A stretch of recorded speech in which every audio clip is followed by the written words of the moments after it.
Good evening and welcome to Anchor Bay Middle School North. So happy that you guys could come here tonight so we can kind of meet each other and get to know each other and find out a little bit about our school tonight. That's our goal. My name is Mr. T.D. I'm the principal here, and I'm super excited to get to work with you guys over the next couple of years as you enter our school. A little bit about me. I am a teacher and a coach at heart. I started off as a teacher and football coach many years ago, and that was not the original plan. My original plan was to work with my dad, who owned a medical testing laboratory, and kind of follow that career path. And things didn't go as planned, and I went back and visited my old football coach, and he sat and talked to me for quite a while and offered me the best advice I've had, and that was to go back in education and to really make a difference. And I did that. It was a struggle to get through because I'd already gone through business classes and things like that, but got through, became a teacher and a football coach. I served as a coach in Riverview, down the river, for 10 years, and then I became a football coach in Elginak for 10 years. So from there, as a teacher, moved into being an athletic director, assistant principal, came to Anchor Bay about 12 years ago, and started off as assistant principal here, as an athletic director, and then moved up to be a principal. So I've kind of gone the whole gamut of education. I've had experiences that really shaped my views and philosophies, and it's really helped me a bunch. So this is the last voyage of the traditional Anchor Bay North, where we were a 6 through 8 building for a number of years. And it's been a good year, but it's also been a challenging year. I'm very proud of our students and our staff for sailing the ship. And I believe very much in honesty and transparency. And so, being in front of you, I can tell you that I have a lot of mixed emotions about this transition, right? It started with a little bit of sadness, some frustration, maybe some anger, maybe even some pouting, right? But if I'm going to be transparent and honest, if I did not have those feelings, then I probably did not believe in our school, right? So going through those feelings is the normal course of feeling strongly about, the school culture that we had here. And I say this right in front of our superintendent, Mr. Jankowski. He is a good man. He is a lot of integrity. He respects his staff. He listens. Also, he's probably one of the smartest educators I've ever known. So I am jumping on board the ship. I'll do everything in my power to make sure this transition to our new school is going to go smoothly. So this is a new beginning for our building to be a 5th and 6th grade building. That's kind of a relatively new concept, but that is starting to catch on, as I found out over the state and throughout the nation. This year, every student that's in this building currently will not be here next year. They will either go to high school, from 8th grade to high school, or they're going to be going to South. So that in itself poses some challenges, right? Because we have set expectations, we have set standards. Our kids kind of know our building. And so when they go from 6th grade to 7th grade, they know a little bit more. When they go from 7th grade to 8th grade, they know a little bit more. And then they pass down those traditions and those standards and those expectations on to the younger kids. So that's all going to be changing. So we're entering all new students coming into our school.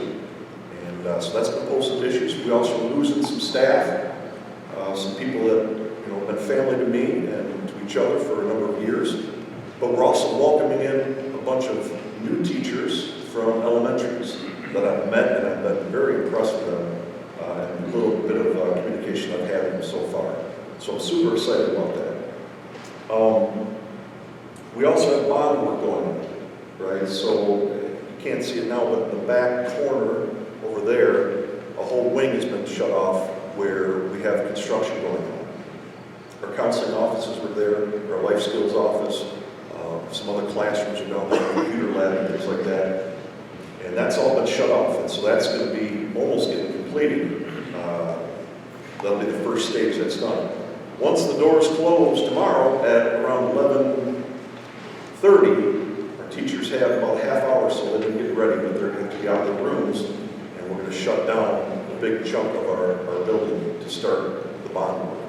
So those are some challenges that we have, but trust me on this. There has been a lot of planning that's gone into this whole transition, a lot. And we're working super hard to get this to be as smooth as possible. I think there'll be some hiccups along the way, but anything that's worth anything, that's going to probably happen a little bit. A little bit about us. I call it the North Way. We have a great school culture here. We are a team. We care about each other. We respect each other. We don't talk about each other. We help each other. This has been our family here for quite some time, and we're going to continue that. We're going to build on that. When kids and staff feel respected, when they feel appreciated, they're going to give a little bit more. They're also going to have a little bit of confidence, and they're also going to have willingness to experiment, which is a very essence, really, of learning. To be able to have that confidence to experiment, put yourself outside the box, and expose yourself to new ideas. So we are a team. That is our culture here. That is what we try and build. Salesship. You're going to hear that a lot over the next couple of years. Everything that we put out, we always end it with that. And what that means is that's kind of our motto. Traditionally, we were the sailors.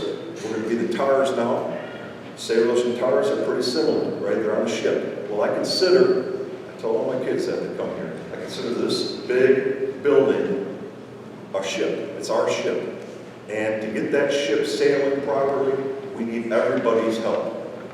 Everybody's got to have a role to play, from our teachers to our staff to our students. Everybody is important. You got to have that belonging, that sense of belonging, that kids feel part of something. That is how you make strides to be great. That is our goal here. It's always been to sail our ship, and we need everybody's help doing it. Another thing that I truly believe in is a long time ago, a great leader that I knew spoke to me in his office, and he said, any organization you belong to, whether it's a school, whether it's a business, whether it's a team, you are what you preach. And we preach, I preach, that we want to be the best middle school in the state. We preach that. I talk about it. I talk a lot about it. I talk to my staff about it. I talk to my students about it. I want our students telling you about it. I want them to tell their friends about it. I want them to tell their grandparents about it. We want them to be proud of where they go to school and strive to be the best. We always are striving to do better. We want to set the bar high. And we don't want to lower that bar. We don't want to lower our academic standards. We do not want to lower our behavior standards. We want to help our kids get over that bar. We don't want to lower that to allow them to get over it.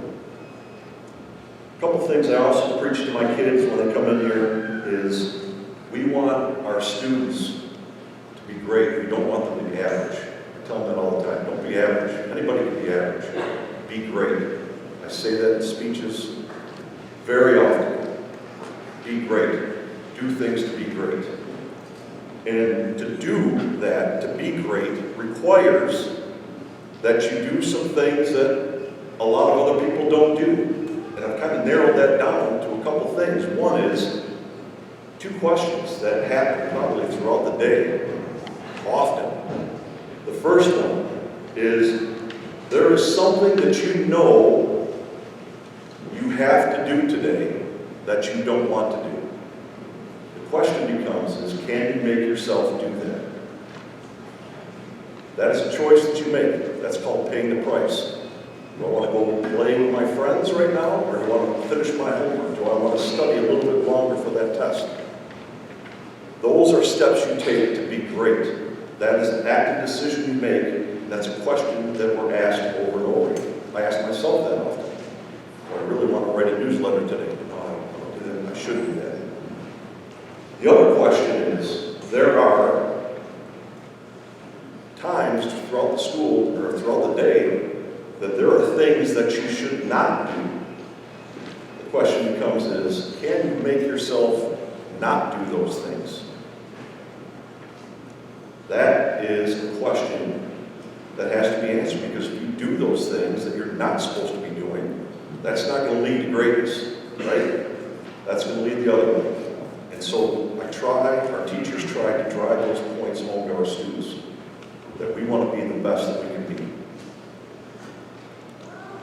So next year, we have a huge year of change, right? Change has kind of rocked the ship a little bit. Next year, my goal from the very get-go is to steady the ship, to get it sailing straight again, to have laser-like focus on not all the changes that are happening or happened. It's on the goal at hand now. We know where we are, we know what we're doing, we know the path forward, we're going, we're striving to be great. That is my job next year, is to steady this ship and stabilize things. Again, there's probably going to be some hiccups along the way, some bumps along the road. But we're going to get through it. I can promise you that. I get this question a lot from parents that are coming from elementary to middle school, and that is, what can we expect? What's going to be different when they come to middle school? And throughout the years, I've kind of narrowed it down to these three things. You're going to get a little bit more responsibility. The schoolwork is going to be a little bit more difficult, more challenging. You're also going to have a little bit more independence. They're going to have some decisions that they can make on their own. And they're also going to have a little bit more opportunities with some of the elective classes that we have, new friends that they make. Those are kind of the three things that I have noticed that you can expect when you transition from middle school to elementary. This is our schedule for next year for 5th grade. If you look here, it says 1 2-block, 2-hour block. So traditionally in middle school, you have 6 classes that you rotate through. We're trying to transition this, make this a little bit of a hybrid from elementary, transitioning to middle school, transitioning to high school, right? And so one of those things that we decided to keep was a 2-hour block. So those 5th graders that are coming into our building next year are not going to be traveling quite as much. They're going to have 1 2-hour block of math and science, and then they'll travel to their electives and their other core classes. The 6th grade schedule will be as it always has. They will travel to 6 different classes throughout the day. They'll have 4 core classes and 2 elective classes. Also, for the first time since I've been here, the 6th graders will have a chance to have recess along with the 5th graders. We haven't had recess in the past. Another change that we're doing next year is something called trimesters. And that's a little bit different than what we've had for a number of years as semesters. Semesters is, you take the year, divide it in half, you have a first semester, second semester. You divide it in half again, you have a first marking period, second marking period, third and fourth. Trimesters are a little bit different. We divide the year into 3. Why do we do that? A couple of reasons. You get more feedback. Students receive report cards 3 times per year. There's shorter grading periods. With 12-week grading cycles, students have a little bit more time to manage, time to focus on learning, and also improve their performance. Another one is there's greater flexibility with electives. I think that's really key. There were times where our school in the past has only had 2 electives, okay, and usually sometimes one of those was taken away if somebody is in a band the entire year. Now they're going to have the opportunity to have many more electives throughout the school. Lastly, another key thing for trimesters is they kind of line up a little bit better with sports. I realize we're not going to have sports here per se. We're going to have intramurals hopefully in the future.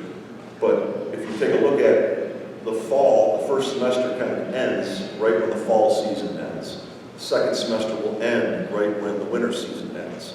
So those kind of match up a little bit better for athletics as well. Our core classes are listed here. This is the meat and potatoes of our school: math, science, social studies, and language arts. Nothing's changing there. And these are our electives.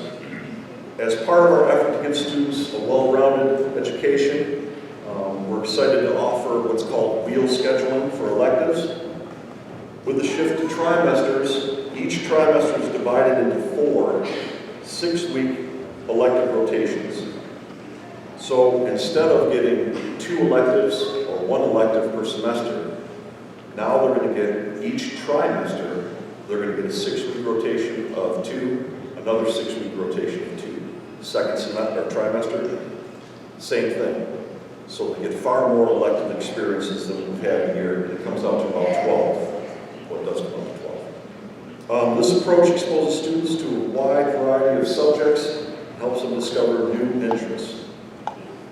So for 5th grade, if your student's coming in next year as a 5th grader, they will have computers, science, STEM, physical education, art, and music. Also, if they choose band, they can have band.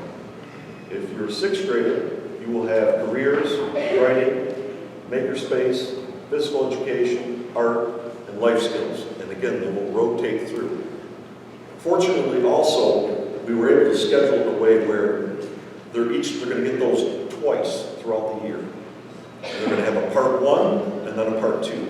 So let's say for life skills, which is a really cool class, cooking and things like that. You know, they can learn the basics of cooking, safety precautions, things like that. When they return back the next one, they can start cooking some more advanced type of things. And that's going to hold true for all those electives as well.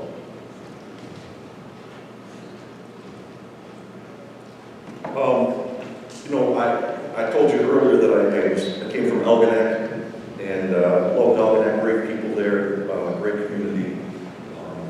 But I was very much surprised at how many opportunities and offerings that Anchor Bay had compared to Algonac.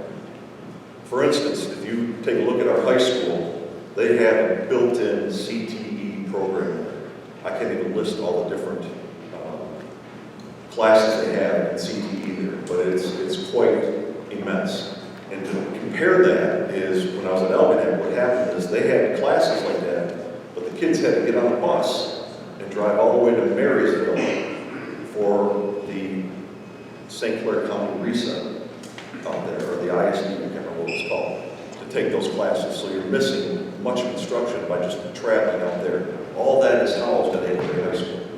And so we are lots of possibilities, and we have kind of the foundations leading up into 7th and 8th grade. They'll have more, and then in the high school they'll have tons. So a lot of opportunities here at Anchor Bay. Athletics. So this is a big piece. I love athletics. I coach at AD. So that's a piece that, you know, we miss a little bit, but I'm looking forward to, you know, maybe offering some intramural things in the future, hopefully the year after next year once we settle things down. And those would feed into our programs. I think that'd be very helpful to get our kids playing some sports and having the opportunity to play sports earlier. For 6th graders, they will still participate if they want to in the following sports that they always have done so at Anchor Bay North. 6th graders have always participated in cross country, wrestling, dance, cheer, and swimming. So those will all be still available. Now, some of those sports may practice here. Some of those sports may practice at South. But what's good about this is they have developed a plan in which our kids can now get on a bus, or a bus here, that will shuttle them to South if the practice is there. And additionally, which I didn't know just until recently, which I think is great, they will shuttle the kids back to North if that's too far of a drive for you who live like across the street. I get it, because I've lived across the street. So I think that's going to be a nice benefit to try and ease that transition. As I said earlier, we're also going to hopefully offer some intramural sports in the future. Our lockers, everybody here in our school will have a locker. All students will have a locker with a combination. Students are expected to store their belongings in their lockers, including coats and book bags. We don't allow book bags and coats to go to class. They can store those in the locker. And this could be a change, a big change for elementary. I can't tell you how many times we've been doing this a while. Walk in the hallways, and kids struggle with the combination. Our staff is amazing at this. They are out there, they know what to expect. Kids get nervous, they are there, they put their arm around them, they help them get the combination, they'll even practice it with them, we'll go over and over and over again. That first week, right, we are not marking anybody targeted, okay? I will not allow that. So that first week, nothing. The second week, probably nothing. Once we start getting the third week and things like that, we expect the students to be able to do it. But there's a lot of leniency in that. And I expect to have a little bit more leniency when we have fifth graders now. So don't worry about that. We will work through that, I promise you. In the lockers, they can store book bags, coats, also their lunches, things like that. They go before school, they can go to the locker. During passing, they go to the locker, and then after school, obviously, pick up their belongings. Lunch, everybody's favorite in middle school, right? Except the people that have to supervise it. Lunch, traditionally we've had a 30-minute lunch, and we're going to continue that. Students will be able to select where they sit in the lunchroom. You probably walk down the main hallway here through our commons, so that's where our lunchroom is. And when you get to choose your seat, where you sit, things like that, that's going to kind of go back to that little bit more independence, right? Kids can pick where they sit. The lunch selection is also a bit more than what they maybe had in elementary. Our lunch staff here is great and does a wonderful job. I think they're going to like the food. Obviously, I do. Over the past couple of years, lunch has been free. I don't know if that decision's been made yet at the state level. Our food service will communicate that throughout the summer and let you know where that stands. Recess. Now this is new for me. So I got to get my hands wrapped around that recess. I am excited about it because we are going to have the best playground around it. I mean, I never had anything like this growing up. It is going to be something. I got tired. We had to push each other off the tire to stand on it, right? This is going to be state-of-the-art playground, so our kids are lucky to have it. There's going to be a walking track if they just want to chill out, walk around, talk to their friends. There's going to be swing sets. There's going to be a wiffle ball field. There is a pickleball court. There is a basketball court. There is a structure where they get some shade if they're getting overheated from all that activity. And there's also something called a Gaga ball pit. So I'm still trying to wrap my head around that. I don't know exactly what that is. I probably need to look it up on YouTube and figure it out. But from what I heard, it's a lot of fun. So our kids are going to have a nice playground to kind of let off some steam and have some fun. Buses. So our pickup times for busing and things like that will be announced by our transportation department over the summer. I don't have that information for you. They will announce that to you. The buses drop off at the front of our school, the old front of our school, which is where the Ashley Street is, that Ashley side over there. There's like a bus loop there. Kids get dropped off there, and they enter doors over there.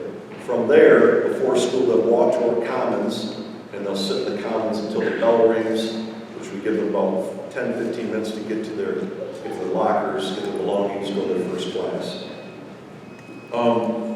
If you are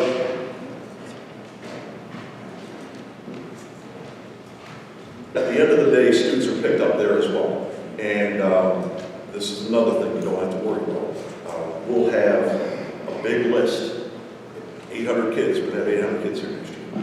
Big list, and it's going to have every student's name on there and what bus number they take. And I'll have staff out there with radios, walkie-talkies, because we're going to get some kids that are wide-eyed, worried about missing the bus and all that. We got people out there, okay? And we'll help them know where their buses are and get on those buses. Parent drop-off. If you are someone that wants to drop off your son or daughter, you will drop off in front of the school where you enter today, okay? There are 2 drop-off lines. There's one that's right along the side of the building. There's another one down the middle. There's actually 3 lanes out there. Now, back a few years ago, with COVID hit, right, more parents started driving their kids to school instead of taking a bus while the kids cram on a bus, right? And so what I noticed is I looked out there one day and the line dropping off was outside of our school, down Ashley, all the way down by Ashley Elementary. And parents are getting steamed, they gotta get to work, they got things to do. So at that point I decided I'm gonna go out there and just kind of help traffic get through. So that was 4 years ago, and I'm now still doing it. But it's worth it to me because, I want to get the traffic moving, make sure everybody's safe and everything like that. And it's worked out good. I do enjoy it. To wave to everybody in the morning. Sometimes when it's raining, my staff takes some silly videos of me dancing out there, so it's a fun time. I enjoy it. Safety is my #1 job here. Your child's safety, that's what wakes me up at night, okay? It's always on my mind, always. And we're gonna have 800 kids here next year. We're probably gonna have around 60 staff members here, everybody under my watch, right? So that is a pretty big thing to do. It's always on my mind.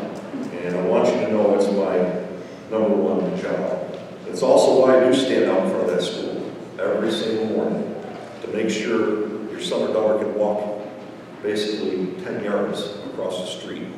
I want you to understand how important that is to me, their safety, okay? I can be pretty busy throughout the year, and I kind of figured it out. I'm out there every day for 30 minutes. That turns out to be about 100 hours a year doing traffic, right? And but I want you to know it's super important to me, and I'll be out there protecting the kids. Speaking of that, we do emergency drills throughout the year. You're probably pretty accustomed to these in elementary. We do 5 fire drills. 3 are before December. We do 2 tornado drills, 1 in the fall, 1 in March. We do lockdown drills. 1 has to be done before December. And we also have now started over the past few years ALICE drills, which is a little bit more extensive, and we found to be very effective and research for emergencies of that nature. I usually communicate that stuff home prior to it happening, not so much the fire drills and tornado drills, but the ALICE drills I will communicate that to you before they come out so you can talk to your son about it. So,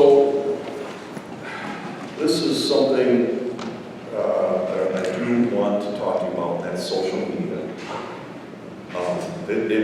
There's a lot of good that comes out of it, but I can tell you, being a principal, it's made my job much more difficult. Over the years, we've seen it increase, okay? So one of the things that I recommend as a parent, to you as a parent, is all these different apps, know what they are, right? Understand what they are. Know when your kids are on them. Know what your kids are doing on them. Familiarize yourself with them. The other thing that is important is to know the law, because there are now some strict laws in place, rightfully so, against threats against the school or students that can result in pretty serious consequences. And also pictures, inappropriate pictures, that can be a problem. So please, please, please talk to your kids about these. Make sure they're using those things in the right way. I can tell you some of the most difficult conversations I've had in the past few years have been in regards to inappropriate conduct on social media.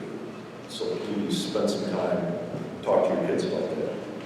It got to a point where I also have created a help page.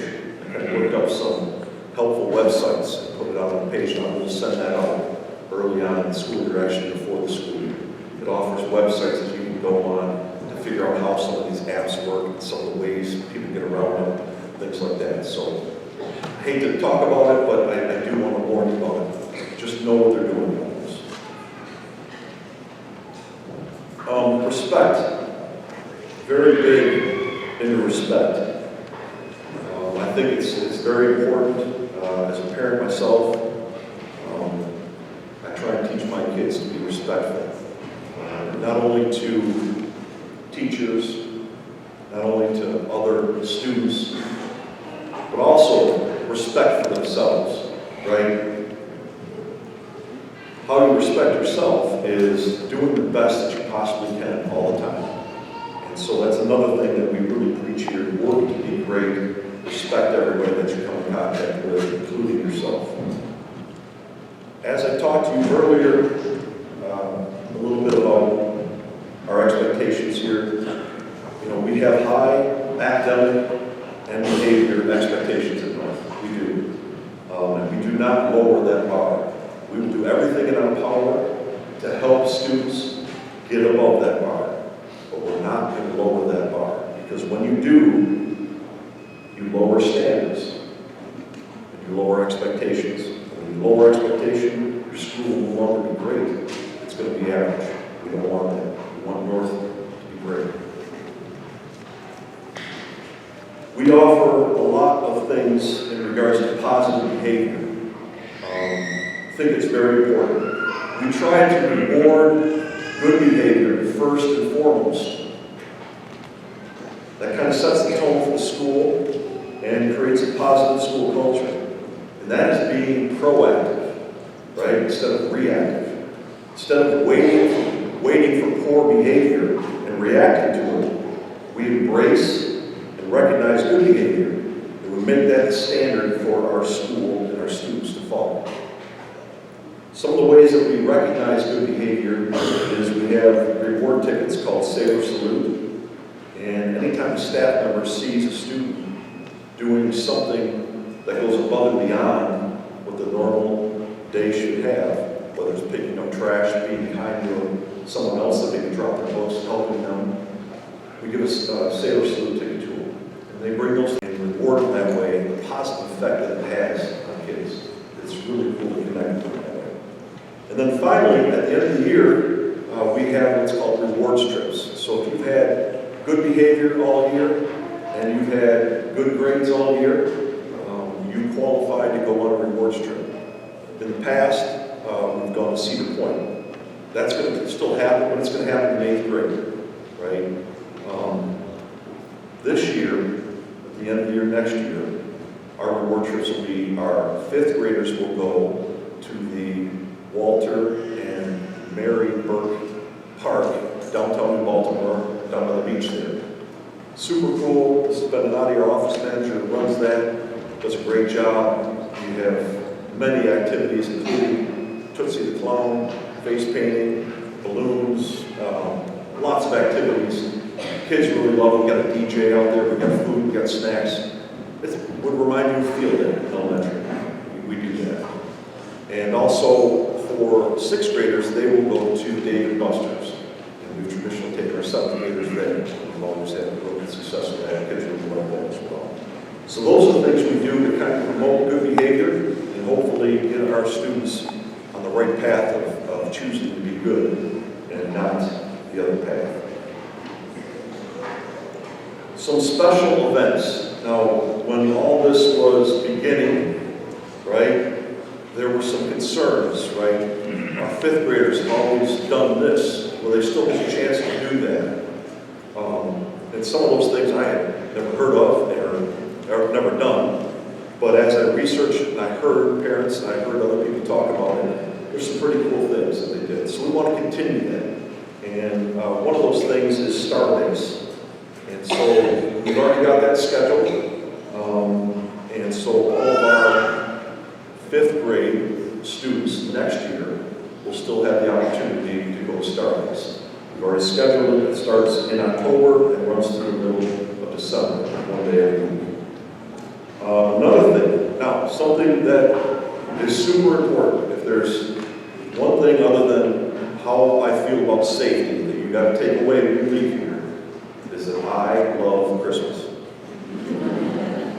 I've had students, and I see a student over here that can probably attest to that I had 20 years ago, what I used to do in the holidays, sing Christmas carols. I still do that.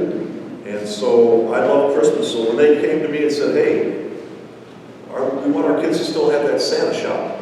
And I'm like, okay, twist my arm, I guess we, right? So no, we're going to have Santa shop. We're going to schedule that. It's going to be December 1st and December 5th. So what we're trying to do is kind of do a hybrid of, things we still did in elementary and transform that to a middle school concept, still making sure that some of those things are in place. We're going to have a 5th grade and a 6th grade dance or mixer. We'll have those. We've always had those. We plan on doing that again this year. We haven't set the date or the time yet for that, but that will be announced. We'll also have our traditional walkathon. We've already set that date for September 26th. And we are planning to keep the biggest night in Anchor Bay alive and well. And that is dodgeball tournament. The dodgeball tournament, I'm telling you, I've had business owners, and I'm not kidding, I've had business owners come to me and say, hey, did you set the date for the dodgeball tournament next year yet? And I kind of puzzle, I say, not yet, it's August. And they say, well, send it to me as soon as you can, because we got to have more staff. Because people come here, fill this whole bleachers up there, standing room only. It is a huge event, and people have a blast, kids have a blast with it. And then they go out to eat downtown, so that's why they want to know when the dodgeball tournament is. So we're going to keep that tradition alive and well here at North. So, end of the year, we'll have reward trips, like I told you earlier. Students that have maintained good academic behavior and grades will be awarded an end-of-year school trip.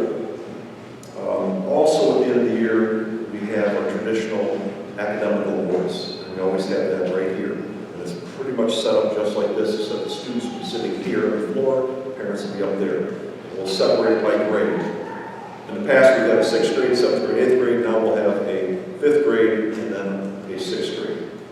So we're planning on keeping that tradition alive and well as well.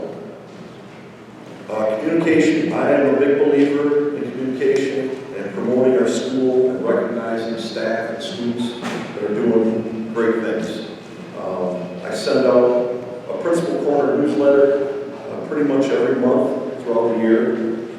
In it, I will list upcoming events, describe some testing results, programs that we're offering, highlight staff and student accomplishments.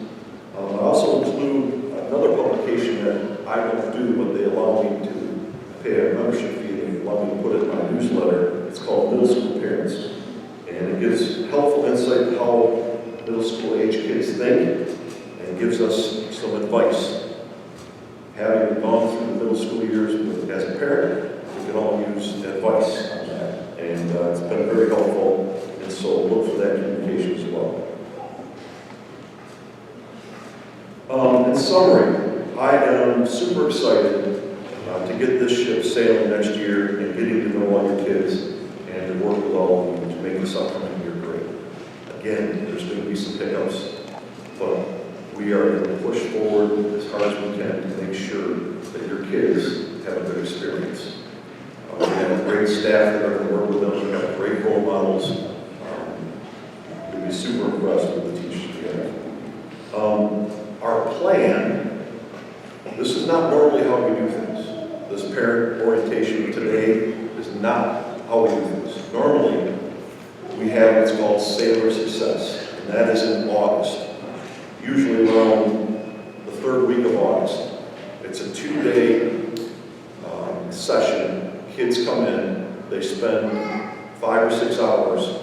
They have groups that they set up. They visit other teachers. Each teacher has something they teach the kids. Locker combinations. They take a tour of the building. They talk about how to make new friends, how to prioritize homework and time management, things like that. And they rotate, they get all of this. They also get their pictures taken. Okay? Then, at the conclusion of that, I have a parent meeting. I have my teachers come up and they present. With what's going on this year, we've got to change that a little bit because our doors are going to be shut to get the construction done. And so that posed, that stressed me out a bit because out of any year, I think this is a year that we need to have a good orientation. So that's why I'm starting it this way. The other thing is, we brought every one of your kids in April. All the current 4th graders and 5th graders came here for a visit. And they toured the building, we talked to them, so they got a little bit of a feel of what to expect. So how do I fix this problem of not being able to come in the summer? Well, we are having, because of the trimesters, we get to come in a little bit earlier before Labor Day. So we have a half day, a full day before Labor Day. Those 2 days will be our Sailor Success. So we're just taking those 2 days we did in the middle of August, moving to the first 2 days.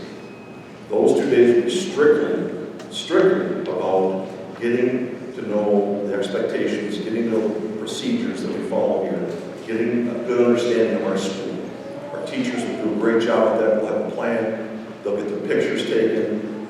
Then they'll go back Friday, Saturday, Sunday, Monday for Labor Day weekend, and they'll come ready to go on Tuesday. So that's going to be our plan to bypass not having Sailor Success during August.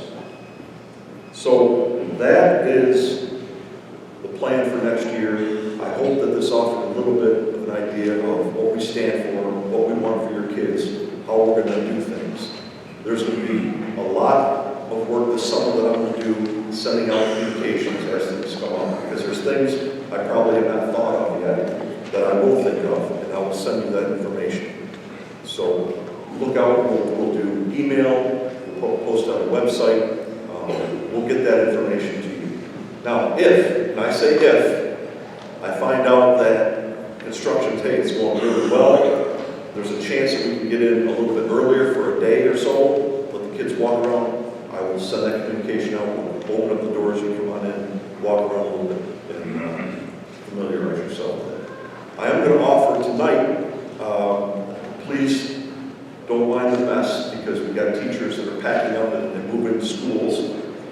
So there are things in the hallways and stuff. Usually this ship is clean. We have Teddy Wiley, who is just an amazing custodian, our afternoon staff, thoroughly just as good. They keep this building spick and span. This is one of the oldest buildings in the district. And when you walk in, when it's all clean, you wouldn't realize it. They do a great job with it. So we're lucky to have it. But feel free to walk around a little bit.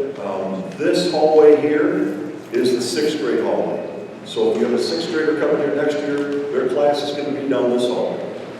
If your student is going to be in 5th grade, it's going to be the hallway all the way at the end. And as you walk down to this side, you'll notice it's all blocked off because that's where construction is. Turn right, you'll see all the classrooms. Now, those classrooms are going to be changed, okay? And it's amazing how fast these guys work. Guys and gals work. They tear down walls and clean it up and build walls like I can't even believe how fast they do it. So starting tomorrow, every classroom you see, when there's 3, they're going to be turned into 2. So we're going to have bigger classrooms, and we're going to have lower class sizes than we've had here in a long, long time. So those are just some of the things I'm excited about, and I appreciate you coming here today and listening to my spiel about Anchor Bay North, and I hope you learned some things about our expectations and what we stand for. So again, feel free to walk around the building, and I look forward to meeting all of you in the near future.